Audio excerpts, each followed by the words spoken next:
تمام يعني مختلف. طابت أوقاتكم بكل خير. منتدى دوسلدورف الثقافي يرحب بكم في محاضرة اجتماعية تربوية تلقيها علينا المربية الفاضلة الأستاذة غربة مراد. غربة مراد لها باع في مجال التوعية والإرشاد وما يخص القضايا الاجتماعية. محاضرتها اليوم تخص المرأة ما قبل اللجوء وما بعد اللجوء، تسلط فيه الضوء على مجموع قضايا تخص حياة اللاجئين وعلاقة الرجل بالمرأة. لا أريد الإطالة وأترك الحديث للأستاذة غربة مراد لتتفضل مشكورا.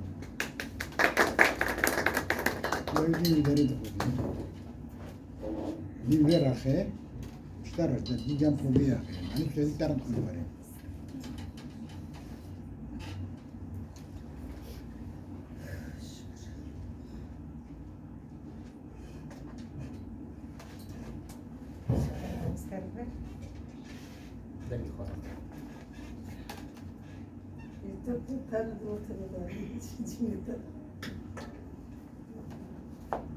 بداية أتقدم بالشكر لإدارة مدرسة سندباد مدرسة السندباد ومديرها الأستاذ محمد أمين إيبش على إتاحة الفرصة لي أن ألتقي بكم، والشكر الجزيل لمنتدى دوسلدورف الثقافي وكافة كوادره.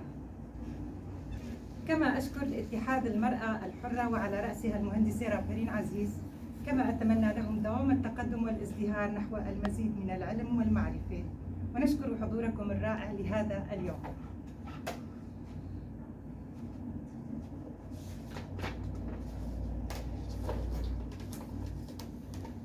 طبعا عنوان محاضرتنا أعزائي المرأة هي قبل وبعد اللجوء. سنتحدث عن المرأة قبل وما بعد اللجوء وكيفية الاندماج في المجتمع الجديد.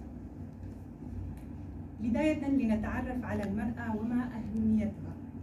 المرأة هي الأساس الذي يقوم عليه المجتمع، وهي الأم والأخت والزوجة والابنة والصديقة، فهي مربية للأجيال ولها الدور الأكبر في بناء المجتمع. لذلك قيل في المرأة تهز المهد بيمينها وتهز العالم بيسارها. وأيضا قال نابليون إن المرأة التي تهز السرير بيسارها تهز اليمين بيمينها، وكما جاء في الكتاب المقدس القرآن الكريم: بسم الله الرحمن الرحيم، الدنيا متاع وخير متاعها المرأة الصالحة. صدق الله العظيم. نبدأ محاضرتنا أعزائي. هنا يتبين الدور الأساسي للمرأة والمشاركة الحقيقية لها، ولها الدور الأكبر في بناء الأسرة والمجتمع.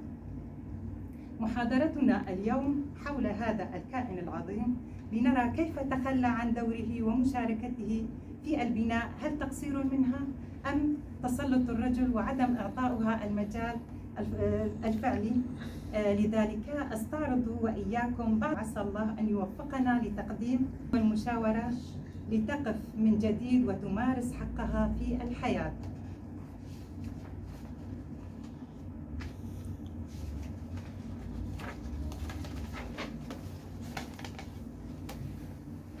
والآن سنتكلم عن المرأة. المرأة قبل الأسرة. طبعا المرأة هون قبل أن تكون هي مسؤولة عن الأسرة، لأنها هي الجزء الأساسي في الأسرة، حيث كانت المرأة قبل اللجوء تعيش حياة لا تخلو من المصاعب وظروف معيشية قاسية، إلا أنها كانت متماسكة وتحافظ بكل قوتها على إدارة الأزمات العائلية وتحترم العادات والتقاليد. ورغم كل تلك الظروف إلا أنها كانت تصنع السعادة وتزرع الأمل لدى أسرتها، لأن الأسرة هي جزء من المجتمع. أما الآن ورغم توفر المقومات لبناء أسرة سعيدة، إلا أنها فقدت الكثير وبدأ التفكك الأسري، ولم تعد تلك المرأة التي كانت الأساس في البناء، بل تحولت إلى كائن آخر وهنا لنرى ما هي هذه الأسباب التي أدت إلى فقدان المرأة تلك المسؤولية. طبعا من هذه الأسباب هي أولا مفهوم الحرية الخاطئة بالدرجة الأساس لدى الرجل والمرأة، وليست المرأة فقط وإنما لدى الرجل أيضا. ثانيا بناء الشخصية المنفصلة عن الرجل ولم نكن مهيئين لها. ثالثا عدم تفهم الرجل للواقع الجديد وترك غطرسته جانبا والتحلي بالصبر. رابعا عدم إتباع دورات في الاندماج والتوعية.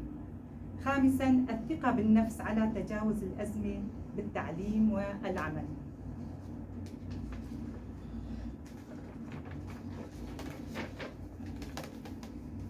هنا يبدأ دور المرأة في المجتمع. يحسب المرأة دورها الكبير في المجتمع حالها حال الرجل، فقد شاركت عبر العصور القديمة والحديثة في شتى المجالات، وكان لها أدوار أخرى عديدة كشاعرة وملكة وفقيهة ومحاربة وفنانة ومعالجة وغيرها. ولعل الدور الأساسي يتمثل في بناء أسرتها ورعايتها، حيث يقع على عاتقها كامل مسؤولية تربية الأجيال، وتتحمل كزوجة أمر إدارة البيت واقتصاده. ومنذ بداية المؤتمر العالمي للمرأة وحتى مؤتمر بكين عام 1996 ازداد الاهتمام بقضية تمكين المرأة وإتاحة الفرصة لها لممارسة دورها بفعالية مثل الرجل، والمساهمة في صنع القرار في مختلف مجالات الحياة الثقافية والاجتماعية والسياسية والاقتصادية طبعا. وقد أولت العديد من المنظمات والهيئات والدول الاهتمام بهذا المجال، وذلك من خلال إقامة مجموعة من المؤتمرات والندوات، وأشارت هذه الفعاليات بكافة أشكالها المتنوعة إلى أهمية تمكين المرأة وإعطائها الحق الكامل بالعمل في كافة الميادين. ويعرف الدور بأنه مجموعة من الصفات والتوقعات المحدودة اجتماعيا والمرتبطة بمكانة معينة، وللدور أهمية اجتماعية لأنه يوضح أن أنشطة الأفراد محكومة اجتماعيا وتتبع نماذج سلوكية محدودة، فالمرأة في أسرتها تشغل مكانة اجتماعية معينة، ويتوقع منها القيام بمجموعة من الأنماط السلوكية تمثل الدور المطلوب منها. وتتجلى مساهمة المرأة وأثرها في المجتمع من خلال مساهمتها في بناء الأجيال، إضافة إلى أن للمرأة الفضل في العديد من المجالات الحياتية، منها دور المرأة في التربية وهي الأساس، كما عملت المرأة في الزراعة والتجارة والسياسة والثقافة، حيث أثبتت نجاحها في كافة الميادين. أما ما نراه اليوم فهو مخيب للآمال، وبكل أسف نسأل أين بطولاتها أيام الكفاح من أجل لقمة العيش.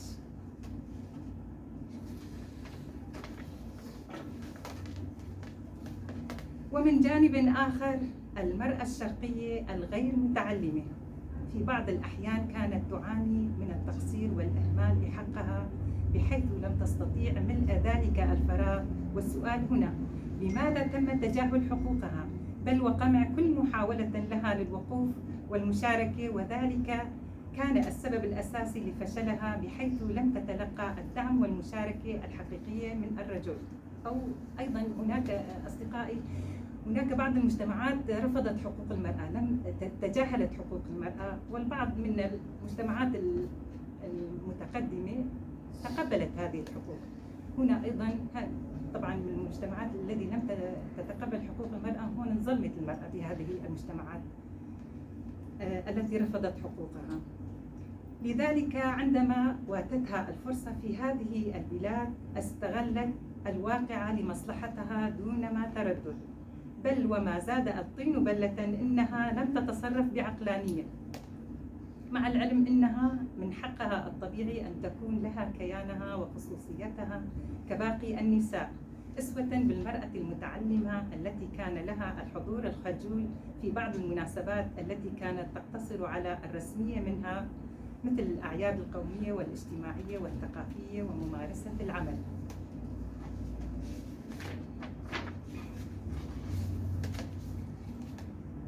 ومن جانب آخر تزايدت حالات الطلاق، وهنا الطلاق طبعا يعني شيء مؤسف، شيء مؤسف فعلا. بين اللاجئين في ألمانيا، طبعا بين اللاجئين أكثر حالات الطلاق، نحن يمكن أكيد أنتم كلكم عم تسمعوا هالشيء، حالات الطلاق تزايدت بعد اللجوء في الدول، طبعا الدول التي التجأوا إليها. طبعا هون نحن مع انه نحن في المانيا وخاصه بين السوريين، يعني حالات الطلاق بين السوريين نحن هلا، وتم القاء اللوم على المجتمع الالماني وقوانينه. وهنا السؤال: هل تحول الطلاق الى ظاهره وموضه بين اللاجئين؟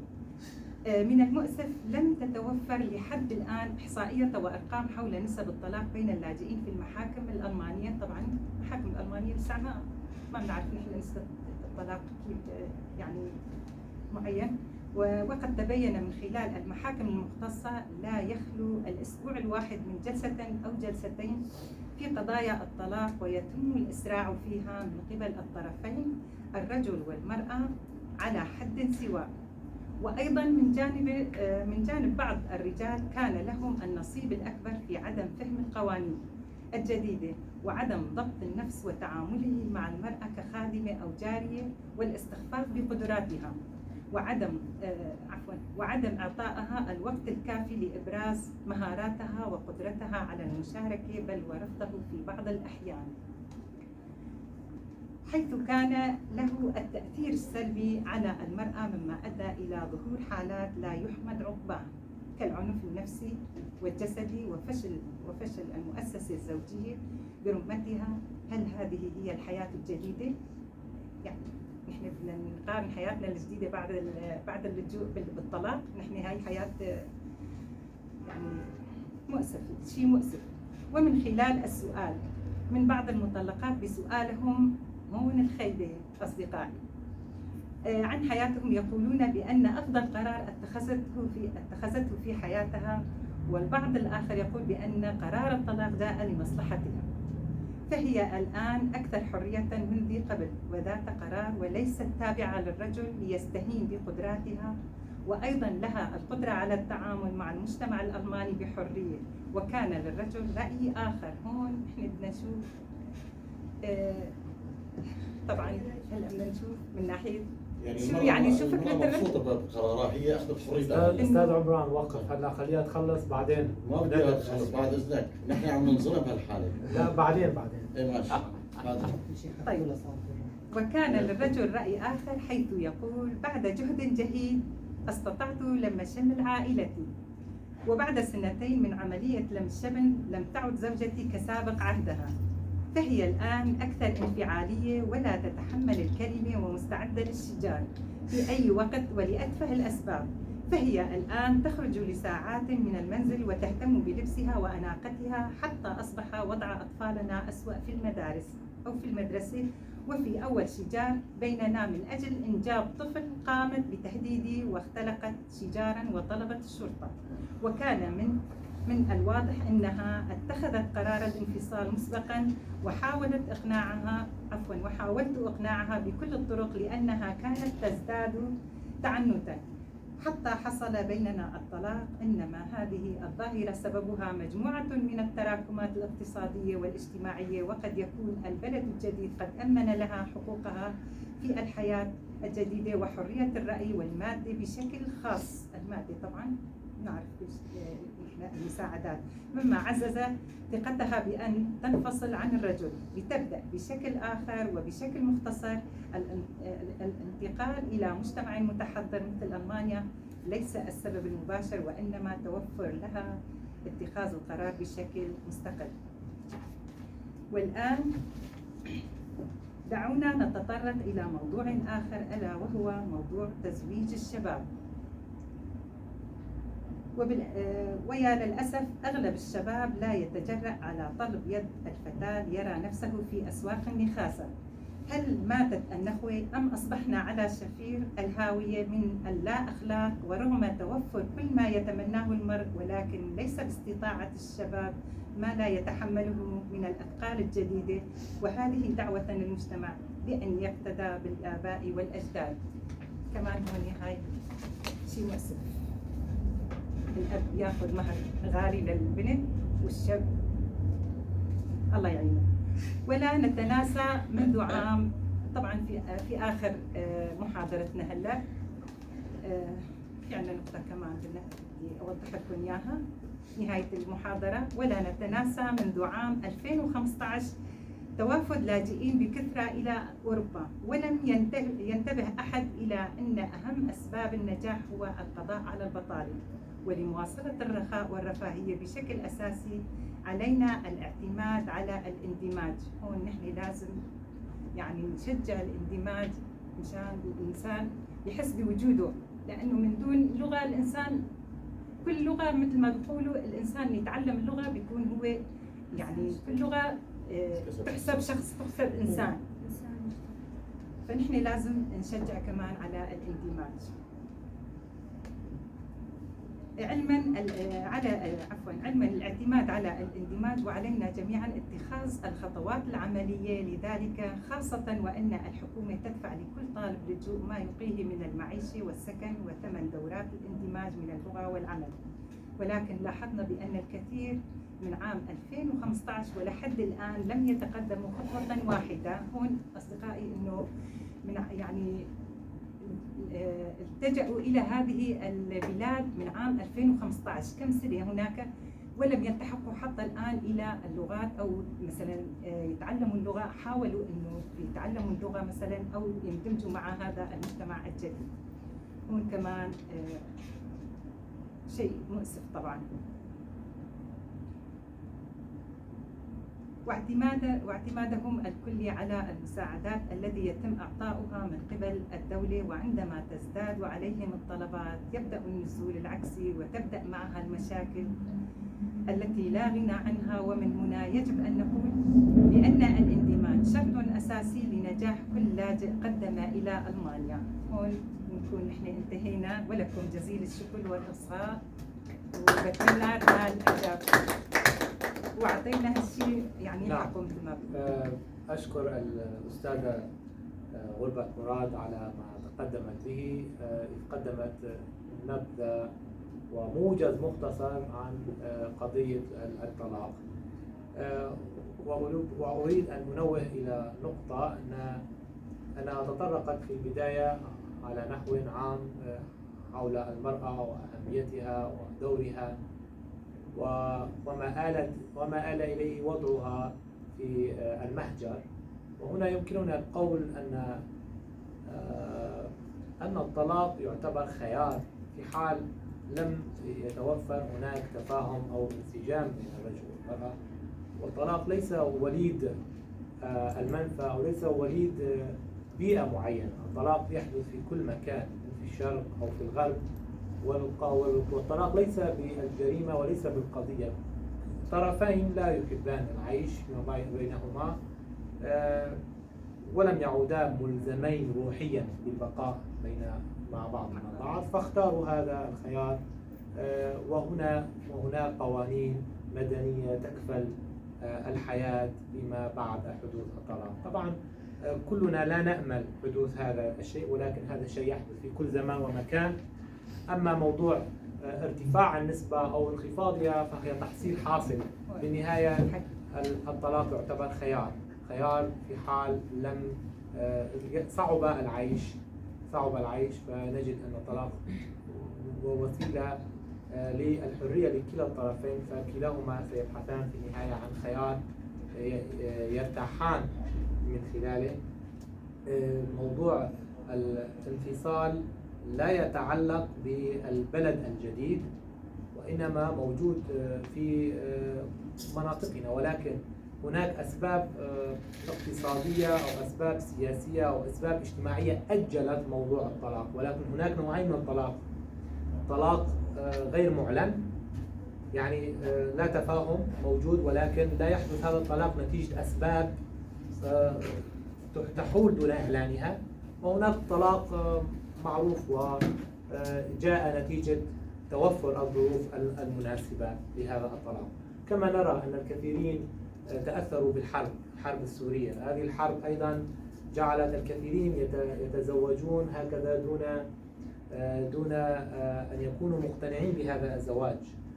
عدم القناعة بهذا الزواج أصلا دليل على حدوث طلاق ضمني قبل حدوث هذا الطلاق العلني. إذا علينا أن نبحث قبل موضوع الطلاق الذي هو بالنسبة لي وبرأيي تحصيل حاصل.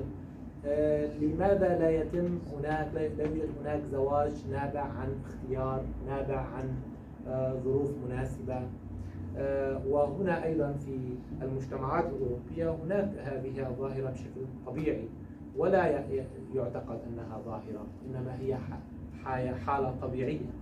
لماذا لا نتكيف مع هذه الحالة الطبيعية؟ لماذا نعتبر أصلا الطلاق موضوع؟ إذا اعتبرنا الطلاق موضوع بمعنى أننا نعتبره عارة، والطلاق ليس عارة.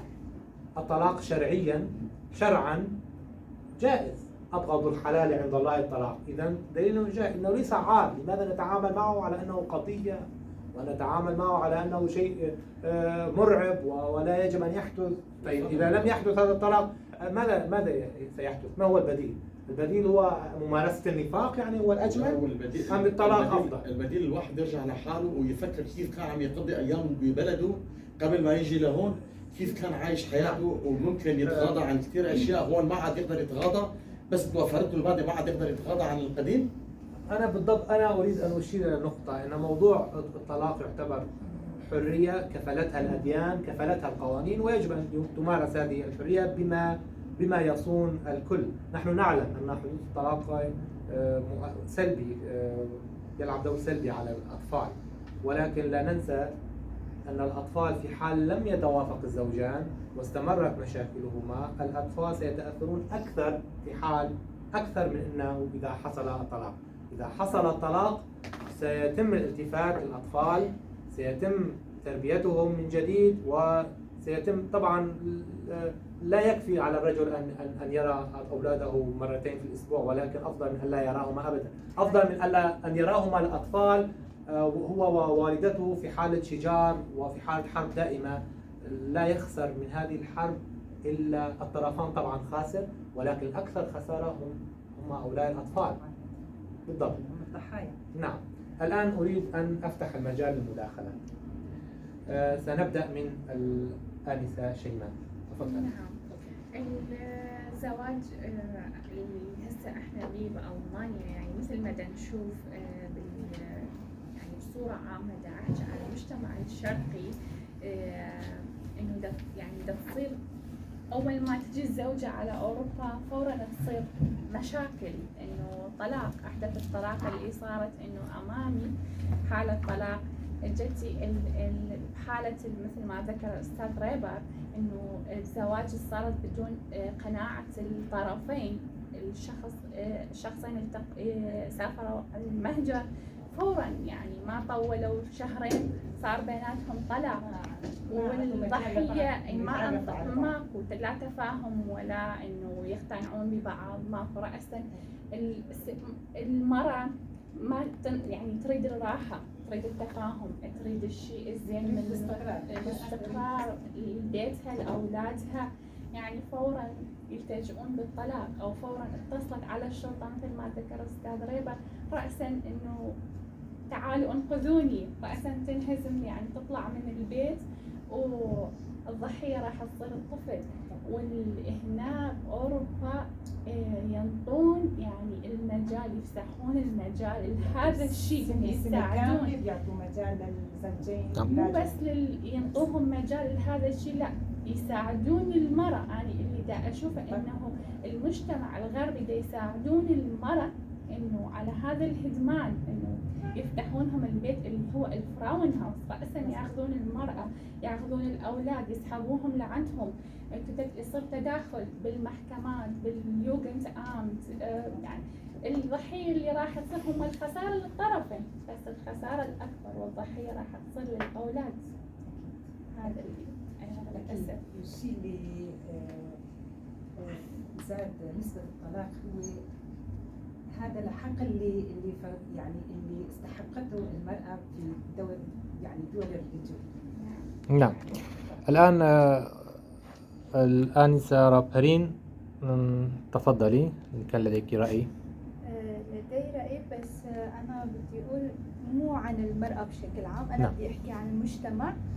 لما قلنا إنه في محاضرة عن المرأة، أغلبية الرجال خافت من هالشي، وفي منهم قال ما بدهم يجوا بسبب إنه خايفين إنه رح نعطي الأهمية للمرأة ونغيظ الرجل، أو شلون بدي أقول، يعني هو رح يصير إنه هو الشيء الحلقة الأضعف. صح، إنه الحلقة الأضعف بالنسبة لنا. نحن لا، نحن حتى بالمحاضرة ما حكت عن المرأة بشكل عام إنه هي المظلومة وهي هي اللي كل شيء بالمجتمع. لا، نحن عم نحاول نشوف حل ليصير في توازن بين المرأة والرجل بشكل عام. نحن مو أهميتنا من هالشيء اللي عم نطلعه إنه نسوي المرأة هي الكل في الكل وهي تكون كل شيء في المجتمع. لا، نحن بس بدنا نوضح إنه نساوي توازن. المرأة الأمية نحاول نلاقي لها حل، يعني نساوي توازن بين الرجل والمرأة لحتى يكون المجتمع صح وعم يمشي صح، ولحتى الأطفال يتربوا بطريقة أصح. بس شكرا. نعم. الشاعر عدنان شيخي، تفضل. مساء الخير للكل. هلا بطبيعه الحال الاستاذه قربة مراد مشكوره على المحاضره اللي قدمتها. طبعا هي تطرقت لاكثر من مفهوم بالمجتمع، سواء الاندماج سواء الطلاق، لكن بما انه الطلاق صار عليه جدل كبير فانا بحب اتدخل بهذا الشيء. هلا بالبدايه مفهوم الاسره هو مفهوم اعمق بكثير من مفهوم انه يتم تدميره على اسس بسيطه جدا، لانه اصلا ميثاق الزواج بيتم تاسيسه عن طريق في السراء والضراء، في الغنى والفقر، في المرض والشفاء يعني. فاغلب حالات الطلاق اللي تمت هون هي كانت نتيجه شيء واحد بس، هو استقلال المراه ماديا عن الرجل، وهذا الشيء كان مش متواجد بمجتمعنا يعني. فهذا الشيء مو غلط اذا كانت المراه بلشت تشوف الطلاق هو حبل نجاة لها، لكن دون التاثير على المؤسسه الاكبر بالمجتمع اللي هي المقدسه بالمجتمع، يعني اللي هي الاسره، لانه بناء الاسره يعني بناء المجتمع، بناء المجتمع يعني بناء الامه باكملها. هاي من الجانب الاول. اما من الجانب الثاني عن طريق الاندماج هون، مثلا حياه المراه قبلها وبعدها، كمان فينا نعتبر انه المراه كانت معنفه بمجتمعنا بشكل قاسي جدا يعني. فكانت تتعرض للذل، اذا بدها تروح عند اهلها بيرجعوها لعند زوجها ولو كان زوجها ظالم. تمام. مثلا المجتمع بيطلع على مفهوم المراه المطلقه، مع احترامي للمراه المطلقه هي تاج راسنا يعني، كان بيطلع عليها بمفهوم العاهره. المجتمع كان بيشوف عليها انه الصيد سهل.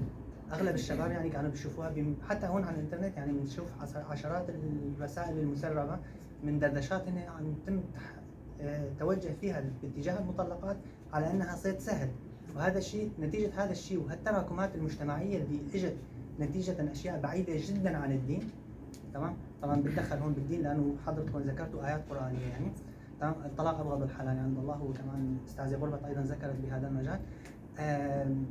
المرأة نتيجة هالتراكمات المجتمعية اللي هي الدين بريء منها، هي كانت عادات وتقاليد متراكمة، المرأة حبت تكتم هاي الرغبة بالطلاق فقط لمجرد ما تصير المجتمع يطلع عليها بنظرة دونية. فشوف انه احيانا الطلاق بيكون حبل نجاة، لكن قبل ما يتم الطلاق لازم يكون في دراسة شاملة بين الزوج والزوجة، مراعاة ظروف الأولاد، مراعاة الحياة، نموذج أنماط التواصل المجتمعية، تأثيرها على العائلتين، لأنه بالنهاية أي زواج بيتم العائلتين بيكونوا بيصير اندماج عائلي بين عائلتين مختلفتين من ثقافتين مختلفتين. فهذا الشيء ممكن بعد إذا تم الطلاق أو إذا كان في صلات قربة أحيانا عائلات تنفصل كمان. فلازم يراعوا كل هالظروف، حياة المستقبل الأطفال أهم شيء أول شيء. تمام. ونتيجة هالأشياء كلهم هذا اللي بيصير. كمان في نقطة كثير إيجابية تطرقت لها الأستاذة غربة، هي غلاء المهور يعني. فالناس هلا حاليا صاروا يطلعوا على المرأة كسلعة يتم بيعها عن طريق أهلها، وهذا الشيء مرفوض بالمجتمع. يعني الشرع حلل انه يكون مهر تكليفي، وحتى الله بآيات القرآن انه قال اذا زدتم عليه فلا تأخذوا منه شيئا يعني. لكن هذا ما بيعطي حق للأهل كمان يتحكموا بالرجل، لانه نحن بنعرف ظروف المعيشة باوروبا. طبعا مش عن نفسي عم نحكي، بشكل عام عن ظروف الشباب عم نحكي. ظروف الشاب هون ممكن يقدح 12 ساعة 13 ساعة بالحياة لحتى يقدر يأمن حياته. بجانب انه ما ننسى اصلا اهله بسوريا مطالبين منه، حتى لو ما فيش اهل كمان يعني هالمبلغ اللي بيتم تقديمه على نص كيلو ذهب مثلا مبلغ 20,000 يورو ممكن يساهم بتزويج حوالي 9 شباب 10 شباب مش لاقيين من يتزوجوا بسوريا. فنتيجة هذا الشيء بدل ما نحن نقدم فقط استعراض انه لدي كثير مال كثير ذهب، عندي حفلة خرافية عملتها بصالة كبيرة جدا والى اخره، انا مش ضد هالمفهوم الصالة والعرس والى اخره، لكن بشكل عام يكون الموضوع متوازن. وبالنهاية الشاب لما بيكون عنده اكيد ما حدا بيبخل على نفسه. بعتذر طولت عليك. عبد الله تفضل. ما عندي شيء أحكي. ما عندك شيء؟ إذا عندي بقى. تمام. مصطفى شيك جمته تشتمتنا هيس عطوا خوش به وكذا به عدد كنت له تاني بكم شبابك سركة هي ولو تدمى قانون تناجي او ديجي مسألة لا وعي لأن زومبي كده أم بوما شكل ما بيشتك سببيه وعبد تشتنونه فعب جوكي أوروبيا موتنا بيه داري تعبدي حتى عدمين فرقك هي قواعي هابو إنه بري ميرو جنودو عددين بيجيشتك بري او مريد بيني مثلا بالماتير جني خو ذكر جن بيوقي بقري بيوار بيداري ام جواكين هو نوكي الولتي ما بالقانون هاي ولتي ما قانون تنابي تدو خوزي عم قال هبد جيوني بكن تي او عقلي خو الولد في بوشتو شاكي تي البيداري حقيقة شيء ميجي هاي حكي ما حردو واكل تروجي دبي عم بردوام كنت تروجي نو بتلمولخ المولخ جنجي عينه وسوي ميرجب جنيه خورا بوقتنا بكره ينا قالوا وايها بس انا بينا بس دي اف خلافاتو تشنادي بين هو ام بينا شوري صار زمانه روز مساله زواج نو دولتي ما داروا وقت نور بوديه انه فعلا جي ابشتو بمر بردر بس بينا بلكن مربط بيجي وسوينا خيدنا ميرخو ظلمت اللي كرنا اللي دونا دار كرنا قلتينو ماشي مريتا جبري حميد تشتي جزء المادي قابل ذكر أبغى أعرفك نبوشة تشتنها المدري وريد مخطط بين نقولتنو تاني بكم لو نبين واحد بري حميد تشتيك واحد يابس عندين درموني حد تشتيك. بله مامستا أبو جوان نافي جوان أبو جوان بابي جوان ما تراست تم محاضرة هنا كي درنگ هاتي كنت لأم تخازن نرينا تا جهدار كن سر برسكريكا بيجن جور ناف نشانا سميناره برسكريكا بردانه لفيو دفيو والاتي ده مش برش زيادة دبي نرينا تا يعني تو چه نرينه سروي أكيد بيجي كرم بك. لك صار براستي يعني جن بري مقودي سلامك تشكري جن جيانه بله يعني بيرك براستي جيانه بس شغال ومراج هبدو فهمك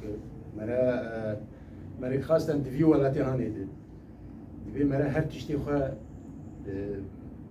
قاعدة دايما يعني قال لك تشتي بالفرشة دبن أسباب وان معروفة من شما يعني الولايات ما بيرك خا قال لك جيل مددان سوري يعني بدانا بسمامية بلكي بيد لي ويبا دوت بي بدن بسمامية او ما ذكر مشكله وان شيتون اجا او تشتيقوا الويدكي هاتي حملاندن قولا خلكي ما يعرفها الويدكي فالا كده عرفتين يعني اسباب الطلاق الويدكي اب مشكله سباسيالتكم وجادي جن جيان استاذ عمران تفضل. بدي احكي باللغه العربيه وبعدين بدي احكي بالكردي طبعا مشان تفهم والاخ عبد الله تسلم. نحن كنا بوطننا مبسوطين بكل الحياه اللي عايشينها من فقر من كذا كذا كذا كنا بنتحمل كل شيء، لكن الاستاذ ريبر اهان الموضوع جدا وقال شغله بسيطه جدا اذا اثنين اتطلقوا ما في مشكله بده يبنوا حياه وما مستعدين يتحملوا بعض كيف كنا بنتحمل بعض قبل 30 سنه بسوريا مع كل الاشياء اللي كانت غير متوفره عنا. الرجل يخرج بيشتغل بالاعمال لانه مدرس لانه دكتور لانه مهندس وبيرجع اخر اليوم لبيته وفي سعاده بالاسره رغم كل شيء موجود. اما هلا كل شيء موجود بس السعاده مو موجوده. كل شيء موجود كل شيء متوفر لنا بس السعاده مو موجوده. ليش؟ شو السبب؟ السبب انه الدوله عم تعطي كم قرش راتب للعالم، هذا هو السبب، او المراه او الرجل. نحن اولا كرجال نحن مو مستعدين نتحمل المراه باي شكل من الاشكال، اي شيء وطاني طقرق نحن خالصين. مثل ما بيقولوا بالعاميه الفيوزات كلها بتضرب وبينسى كل شيء بحياته، وانا واحد منهم. اما الحقيقه المفروض الانسان يراجع حاله، يفكر قبل ما يتصرف او يتقدم لاي خطوه بيعملها. وكمان المراه ما شاء الله فهمت مفهوم خاطئ الحريه بالمانيا، مفهوم خاطئ للاسف الشديد. وحده بتقول لك انا خلصت من زوجي وهلا صار عندي اصدقاء المان وصرت بطلع على كيفي وبلبس على كيفي بتمكج على كيفي. طب يا بنت الحلال اتمكجي ببيتك افضل لك. الحريه حريه العقل، مو حريه اللبس، مو حريه المكياج اللي انت عم تحطيه. الحريه حريه الفكر. ما حدا مانعك تشتغلي، اشتغلي بس اشتغلي على حالك، اشتغلي على عائلتك، اشتغلي على اولادك قبل ما تشتغلي على اسعاد العالم الاخر. حريه اراء. فمن هالمنطلق بتمنى كل انسان يفكر قبل ما يتصرف اي تصرف. نحن كنا مبسوطين ببلدنا واجت علينا هالبلاء، نحن هون حولنا البلاء الى 20 بلاء لانه ما عم نفهم بعض ومو مستعدين نصبر على بعض. امنا ما هفتو قبول دكن جنوبي ما هفتو قبول دكن دماليده چدنا وات چه دبه 24 ساعت دنره پلیس جمهور قرآنی جت جعديه يا اخي او بوليس جماجي هبو چما تمري قبول دكر چما حياته فجيانا بكيف تسر بلند بو تحمدش قبول دكر جبوش ايرو تنما وي حياتي قبول دكر تشما نما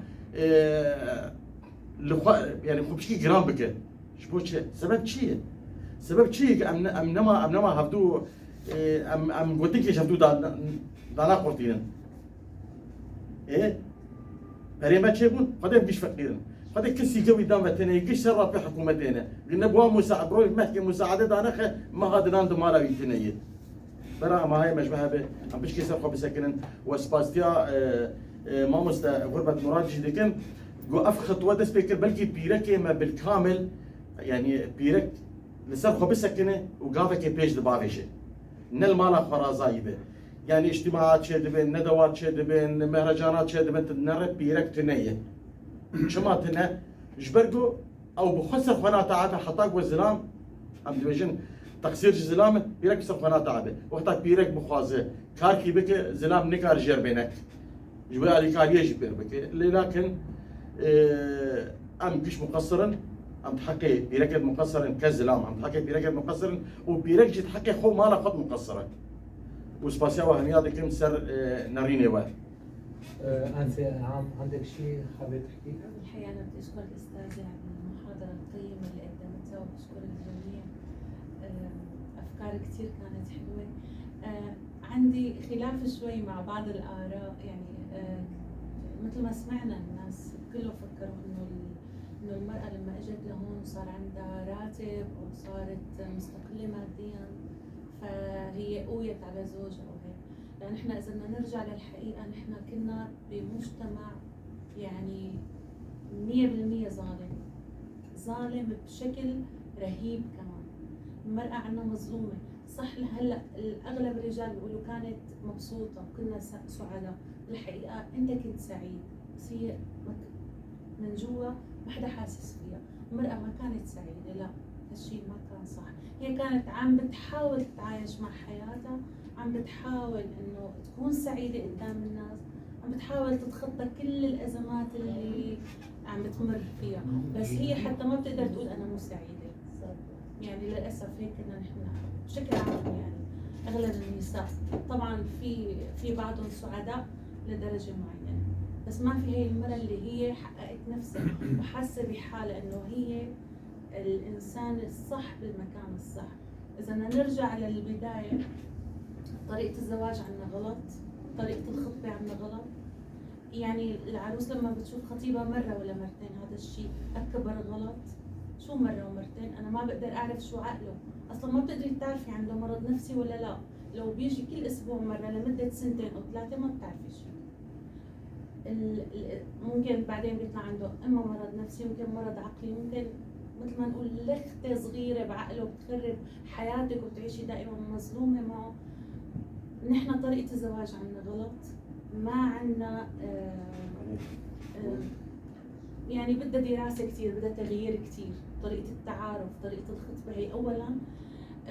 ثانيا وقت المرأة بتلاقي حالها هي بالمكان الغلط، مثل ما قلنا مجتمعنا كتير بيظلمها إنه هي مطلقة، لكن بالحقيقة أنا بشوف الطلاق هو الأفضل حل، ولا يضلوا الأولاد بين أم وأب عم يتخانقوا، لا الأولاد بيعيشوا مبسوطين، هن مو ضحية، بالعكس هن حيكونوا كتير يعني بتنقذهم الأم لما بتطلق، بتقيمهم من قدام رجال عم بخانقها، عم بهين أمه.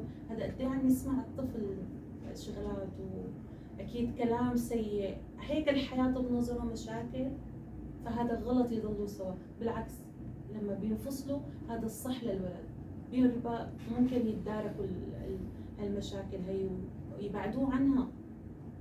يعني لما بيبعد عنها اكيد انتم حتنشئوا طفل سليم، اما بالمشاكل هون الطفل حيطلع غير سليم، يعني لا عقليا ولا نفسيا ولا حيكون ناجح، يعني غالبا غير ناجح. الطفل اللي بيربى بعيله فيها مشاكل حيكون غير ناجح. هي شغله مثل ما قلتي الأستاذة بالنسبة للشغلة الثانية، بس بسرعة عن المهور. المهور كل عمره مثلا بسوريا كان المهر خلينا نقول من 20 سنة 150,000 أو 100,000، هي أقل شيء 100,000. كان الراتب 5000، يعني المهر 20 ضعف عن الراتب. هلا الراتب هو خلينا نقول أقل راتب 1000، ضربيه ضرب 20 يعني 20,000. ليش هلا عم نقول إنه ما بيقدر الشاب؟ الشاب اللي عم يشتغل له 5 سنين لازم الواحد يتعب مشان العيلة 5 سنين ليقدر يحس بقيمة العيلة. فأنا ما عم بقول لازم 20,000، لا أكيد ما في هيك شيء، يعني أكيد قدر الاستطاعة واللي بتقدر أقل، بس نحن هيك كل العالم هيك كانوا يطلبوا 100,000 والراتب 5000. ليش كان ما حدا يعترض على المهور؟ ممكن مداخلة؟ تاريخيا كان المهر 150,000 مثلا، كان بيجي منه الفرش، بيجي منه الذهب، بيجي منه العرس، تمام؟ لا بل بمجتمعنا هيك كان، مجتمعنا كان مثلا 200,000 بيجي منه غرفة النوم مش عم بتدخل يعني، بس مثلا. لكن هون انت بدك تحسبي 20,000 ذهب، عدا 5000 للملابس والى اخره، عندك فرش البيت، عندك فرش البيت كمان 10,000 بيطلبوا اكثر. هلا مثل نحن عندنا مسجل، مثلا بسجلوا 20,000 تسجيل مقدم، وتسجيل مؤخر هي ما بتقبض شيء، مجرد لبس البدن اللي هون اختلاف ثقافات معناته. نحن بمجتمعنا ما في شيء مسجل، لانه الشيء اللي بيتسجل بيتحدد نوعا ما بيضمن حق البنت بالذات بالغربه. هلا يعني عم يطلع ناس عن جد لا عائلتهم نفسها ولا دفتر ولا هويتهم نفسها ولا اسمهم ولا ما بتعرف لمين بيطلع منتمي، وعم بيكذبوا على كذا عيله وعم يفوتوا بيوت. ايه والله هالشيء كثير اعتقد صار. انه المرأة شهادتها هي اللي بتضمن حقها، مستواها الثقافي هو اللي بيضمن، عيلتها اهلها تعبها على نفسها هو اللي بيضمن حاله، مش انه 20,000. فنحن مجتمع اكيد نحن مجتمع ابسط، حدا ما بيصرف بالشهر 1500، فلنفرض 20,000 ما راح يعيش المرأة 6 شهور. صح. فهذا مش ضمان. هلا هو انا بعتبره بس مجرد انه معلش خليه يحط بباله انه علي شيء لازم يكون، يعني فكر كثير قبل ما ارمي هالبنت، او يعني اطلع أكيد. اعمل مشكله معه. كمان رح نناقش عن نقطة ثانية. حضرتك قلتي انه الاولاد اذا يتربوا عند الام لحاله او عند الاب لحاله بيكون افضل بكثير من انه يتربوا باسره فيها مشاكل. لا، اخطر المجرمين عبر التاريخ كانوا عند ابوين منفصلين، تمام؟ يعني ما فينا نحكم انه بمجرد ما صار انفصال بيناتهم والطفل بلش يعيش مع امه او مع اهله، تمام؟ لا، اخطر التاريخ بدا من بلا ما نذكر اسماء، يعني اغلبهم كانوا عايشين بس الاسماء ما بيحضروا لي يعني، تمام؟ فمنهم جيجانتي كان اكبر رئيس عائله مافيا بصقليه وبامريكا، تمام؟ كان هو عايش مع امه. اكيد في حالات والاكثر محرض له كان هو امه. انه هي الحالات هي يعني هيك حيطلع. لا انا عم شوف انه اللي عم يعيشوا ضمن مشاكل فعلا عم يطلعوا مرضى نفسيين، حتى اللي عم يعيشوا عند المنفصلين كمان. وحتى في منهم لهيك لازم قبل ما يفكروا يجيبوا ولد لازم يفكروا ما فينا نقول عن الحالات بمؤسستهم قبل ما يجيبوا ولد، لانه قرار الولد لازم يكون مدروس صحيا عن طريق فحوصات طبيه للابوين، مدروس اجتماعيا عن طريق رعايه تربيه. حتى الدين بيقول انه تربيه الطفل من عمر السنه ل6 سنين هذا هو اساس هي التربيه. التربية تمام. أساس بعدها بيصير بلش التربيه الاخلاقيه والدينيه له من عمر 7 سنين ل 14 سنه، بعدها فيك تتركي لانه انت اسستي اساس صح. فبس هيك مداخله. عندك شيء تضيفيه كمان؟ لا هذا اللي بعتذر. تمام. الافكار اللي انتبهت لها، بس موضوع انه لهلا نحن وصلنا بالمانيا ولسه عم نحس انه المراه هي اللي عم تظلم لما عم تطلب الطلاق. هي كمان روح وكائن ولازم تعبر عن كل شيء، لازم تكون انسانه مرتاحه بحياتها مثل ما الرجل مرتاح. مو دائما نطالبها بالتضحيه، بس هي الفكره. تفضلي هلا. انه هي قالت انه الرجل ما عم يتخلى عن غطرسته. هذا اهم كمان الاسباب. هذا هو هذا اهم اسباب هذا. صح. أنا عزيزتي يعني نحن ما عم نرمي اللوم على فقط حسن المرأة أو على الرجل فقط، طرفين لازم يبلشوا بالتغيير. يعني نحن صرنا ببلد اللجوء، لازم نحن نغير من عاداتنا، نغير من تقاليدنا، نغير من أفكارنا، بنشوف نحن هالبلد مثلا كيف عايش، كيف نحن كنا عايشين ببلدنا. يعني نحن ببلدنا الأميين كانوا في نسوان، انا يعني صادفوني نسوان كنت عم بسالهم انه مثلا انتم ما بتعرفوا تفكوا الحرف، ليش ما بتروحوا على محور الاميه؟ قالوا لي شو معنات محور الاميه؟ كلمه محور الاميه ما كانوا يعرفوا، ما كانوا يفهموا شو معناتها. مثلا يعني هاي بحد ذاتها انه المراه عندنا طبعا القانون كمان مثل ما ذكر الاخ، كمان القانون عندنا ما كان مع المراه. القانون عندنا اصلا ما كان في حقوق للإنسان، مو صح، بس صح. ما كان في حقوق صح.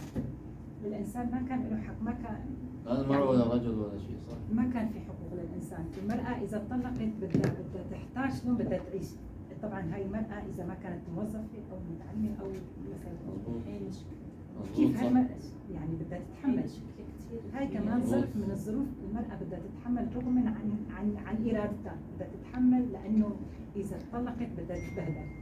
هاي طبعا نحن صحيح بلشنا المداخلة بالعامية فما تاخذون. كمان هذا يعني فنحن هلا هون باللجوء ببلد اللجوء طبعا يعني الأنظمة والعادات والقانون طبعا مو ببلدنا، يعني فرق فعلا بين السماء والأرض. احنا بلدنا دول نامية، ما كان في للمرأة حق، ما كان يعني المرأة لما بدها تحضر بدها تقرأ الندوة بشيء محاضرة أو مثلا بشيء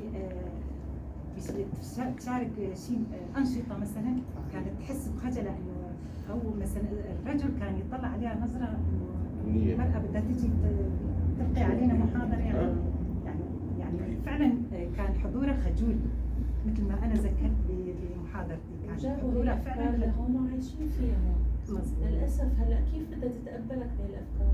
يعني كانت مظلومة وصارت، بس هون فعلا ما أنا مضطرة تضل مخنوقة كل عمرها، يعني مثل ما هو هالعمر يعني عن جد وحدة بدها تضل مظلومة كثير. نحن ما بنقول بين ليلة وضحاها لازم تغير فكرة أو الرجل مثلا لا يفكر، نحن ما طلبنا هالشيء. طبعا بالصبر، لازم الإنسان يتحلى بالصبر، لازم الإنسان يراجع نفسه، لازم الإنسان يطلع لقدام دائما، ما لازم يطلع لورا.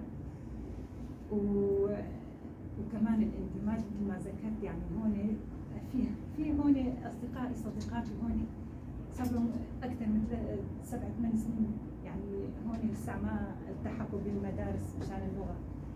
ف يعني كمان يعني شيء مؤسف إنه مثلا ليش لهلا أنتم بعز قوتكم بعز شبابكم، يعني أنتم أفكاركم فكركم لسه عم بيتقبل إنه مثلا تتعلموا اللغة، مو مثل الإنسان مثلا مسلم بيروح ما بيدخل من هون مثلا بينسى من هون. يعني كمان هاي صعبة، ونحن نتمنى إنه مثلا هالندوة ما تكون الوحيدة، تتابع تكون في ندوات، في محاضرات لتوعية المرأة، ويكون في حضور أكثر. يمكن لتوعية الشباب لازم الأساتذة هم ما يقصروا بتوعية الشباب. إذا قصرت ما شاء الله عندهم أفكار كثير حلوة، بس لازم الشباب كثير هون كل واحد جايب أفكار أبوه وجايب فيها لهون، بده كيف شاف أمه بده يعمل هون، ما بيصير هيك. هون البنات أبدا مو متقبلين.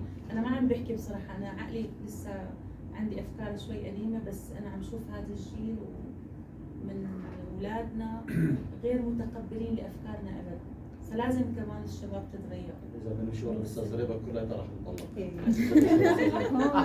هون عزيزتي انا انت قلتي انه الشباب ما بيتقبلون، طبعا ما راح يتقبلون. انا ما فيني، انا بنتي ما فيني اعيشها بزمان اللي انا كنت عايشة فيه. حتى شغله انا زماني ما كان في تكنولوجيا، ما كان في تليفونات، ما كان في كل جيل عن جيل عم يتغير. صحيح كنا ندرس، لكن هالشغلات هاي ما كان في ايامنا. صحيح. فانا ما فيني اعيش بنتي بزماني اللي انا كنت عايشه فيه.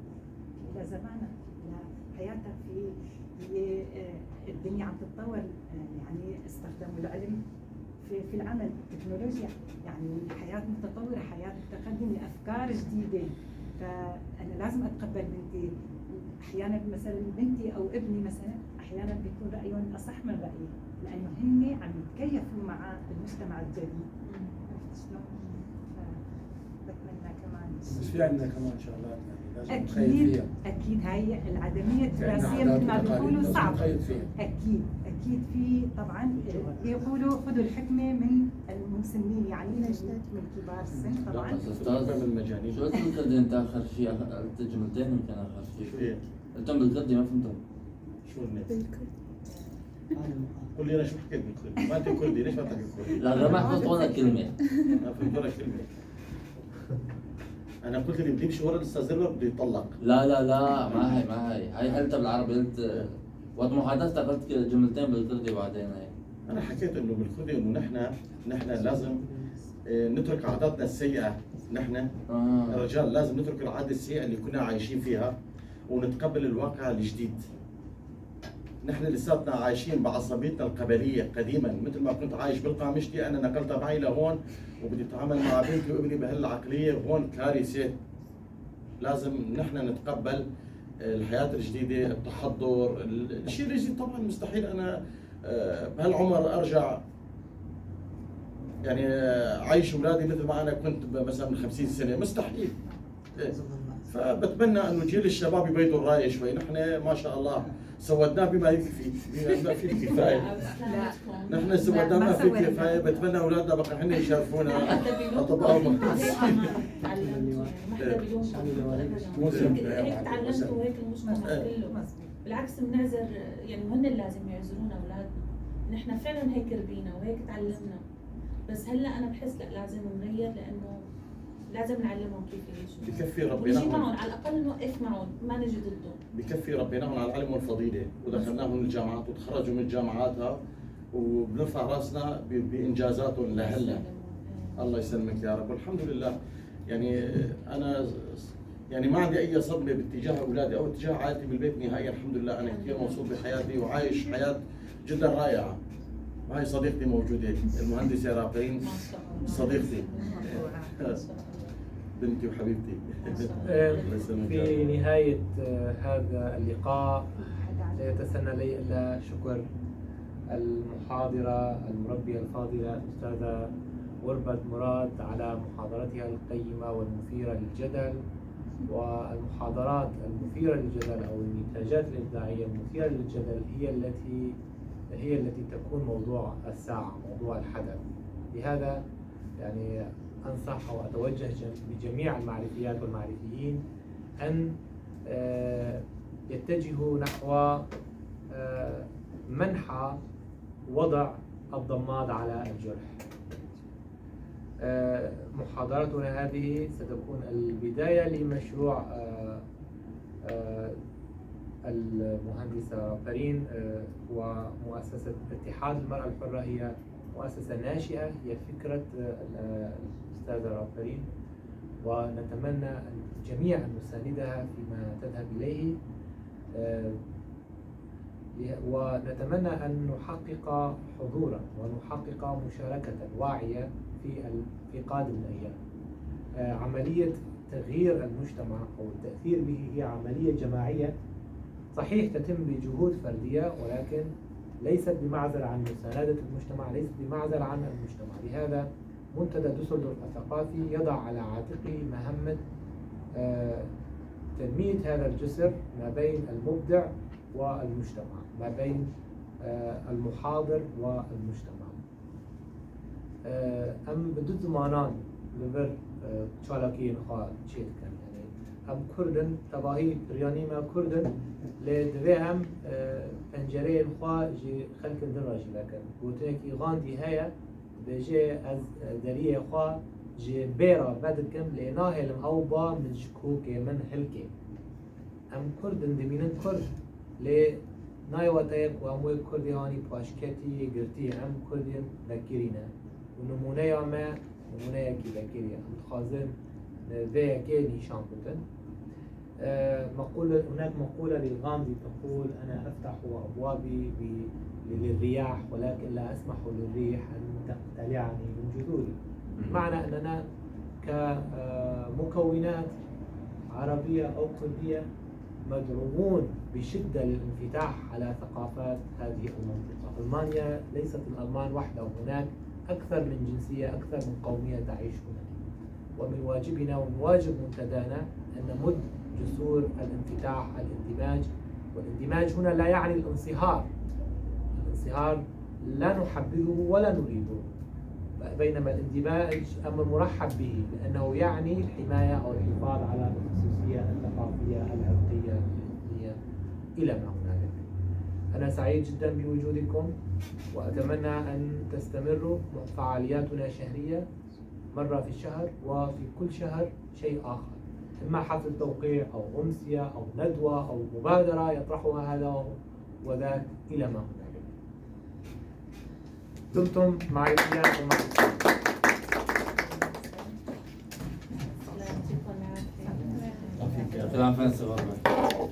العافية.